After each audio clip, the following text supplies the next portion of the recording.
How far do you believe evil exists? Do you think there are more things between earth and heaven than we can see? So come with me, you tell, or I tell. Do you know or have heard of the Ouija board game? I didn't believe the stories I always heard about, but I was curious. So I joined a group that had more or less the same curiosities. One of my friends at the time said that she had a tray in her attic, and that no one at her house didn't seem to know. There was a cemetery that crossed the blocks between my house and hers, and along the way other friends also lived, but since we couldn't try to use the board in any of our houses, we decided to meet at 6 p.m. at the cemetery. And so it was done. July took the tray, I took a towel, and my other friends took candles.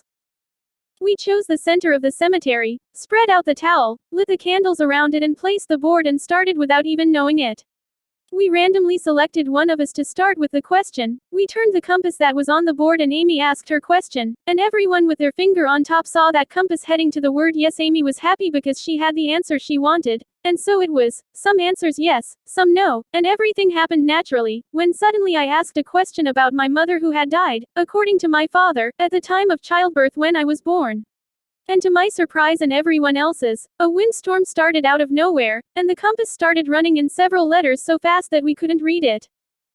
The noise of an explosion, and suddenly the candles went out, and a deafening noise buzzed in our ears. Scared we started to scream and run, but we all saw several figures trying to attack us. We left the cemetery and didn't have the courage to go back and get the board.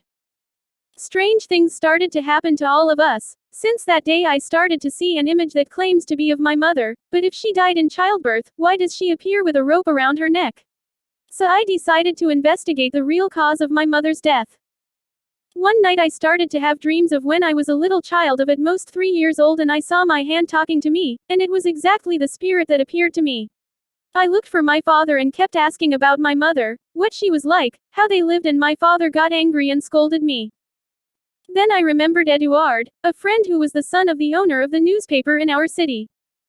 And throughout his life he was the only owner. I looked for Eduard and I had the brilliant idea of asking him to help me find all the articles from the time of my mother's death. Eduard volunteered, but there were many old newspapers, it would take months to find them. When Eduard had the idea of asking his father about the death notes, because he had a subject at school that he would need to remember the most commented facts. Eduard's father was not surprised. In fact, he was proud of his son following in the footsteps of journalism like him. Then he handed the key to a door in his room inside the wardrobe. How bizarre. In the end, Eduard entered and there were all the city's death notes from his great-grandparents. There were many cases, by accident, natural death, illness, murder, and among many, only one, by hanging. When Eduard read the name, it was my mother, Mrs. Thompson. But the date didn't match the date of my delivery, but with me being 2 years and 8 months old. She said that my hand did not show any signs of depression. On the contrary, she was a very happy woman and lived very well with my father, when one night my father, when he got home, found her hanging from a chandelier and a rope around her neck. Did I mention that July's house was my parents' until my mother's death? When she allegedly committed suicide, he sold out of July's family who weren't from the city. This time I cornered my father and showed him the newspaper. He started crying and told me everything. She wanted to have another child and wanted to make sure the time was right, and decided to play the Ouija board, but he wouldn't be able to participate because he would to work and asked her to wait until he was off. But he said that my mother was anxious and when he arrived the game was on the floor, the house was shaking as if there had been a gale, and I was crying on the stairs calling my mother, and since then my father sold the house and moved where we lived and put the game in the attic and stayed there until July found it, and on that day I freed my mother's spirit. After that my father fetched the board and buried it in the same grave as my mother. Another intriguing part is that Amy started having visions after that as premonitions and everyone calls her crazy, but she actually says things before they happen.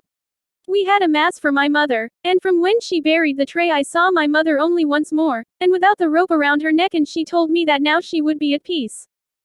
In fact, she challenged the supernatural just like my friends and I did, and we decided to tell our story to make people aware not to challenge the supernatural that you don't see.